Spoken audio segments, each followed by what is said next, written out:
Yesterday on the Smoking Tire, we brought you guys the brand new 2011 V6 Mustang with 305 horsepower, and surprisingly, or unsurprisingly, it was very good. But today it's time for the big boy. That's right, the GT, the return of the 5.0. And today I'm going to take this car into some of my favorite California roads and on a drag strip against the Camaro SS. We're going to see how it does, but something tells me the deck is stacked in Mustang's favor with 412 horsepower. Let's see how this goes. I'm Matt Farah, you're watching the Smoking Tire.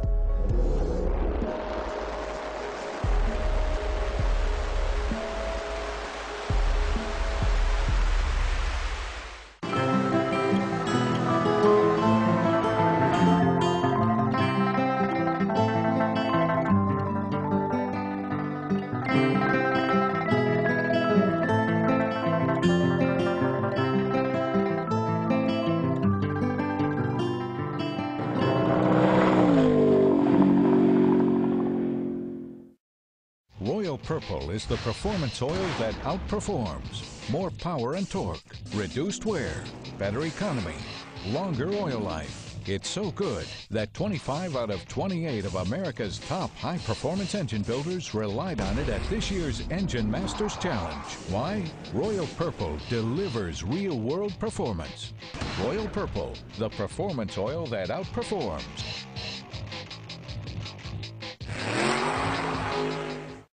It's a 2011 Mustang GT 5-liter engine. It's finally back. I got a story to tell you. My first car, sports car anyway, real car, was a 5-liter Mustang. It was a 94, and it made 215 horsepower.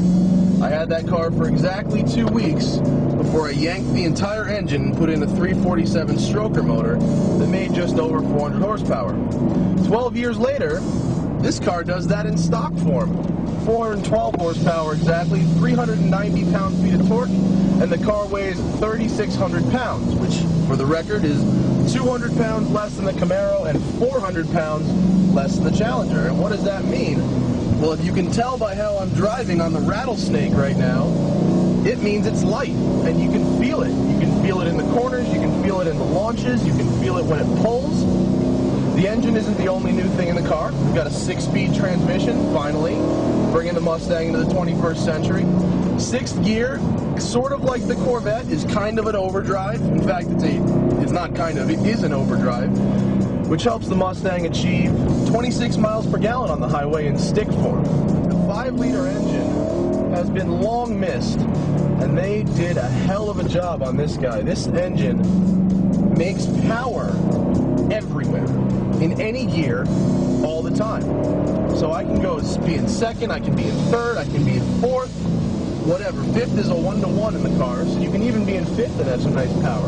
It wouldn't be a Mustang review if I didn't talk about the live axle, which they're still using. However, they figured out a way to dial it out, whether it's the suspension, the tires, whatever it is they're doing. They have figured out how to make a live axle car handle without hopping all over the road. And for that, I give them 10 points. Our test car is almost $42,000, which sounds like a lot, but this car does have just about everything you can get in a Mustang, with the exception, of course, of being convertible. It's got the sync with the touchscreen, it's got the comfort package, Bluetooth. Our car actually has the Brembo brake upgrade, which is about $2,000, and I would spend the money. This car is heavy enough where $2,000 goes a long way with a good set of brakes, especially if you're going to be tracking the car. The sound. People used to tell me the only redeeming quality of that 4.6 engine was the sound of it, and I thought it sounded good. This sounds much better. I mean, it's got an extra 100 horsepower from the old engine. There aren't a whole lot of problems 100 extra horsepower won't fix, and this car wasn't broken in the first place. So they took, in my opinion, the best of the 3 muscle cars and made it even better.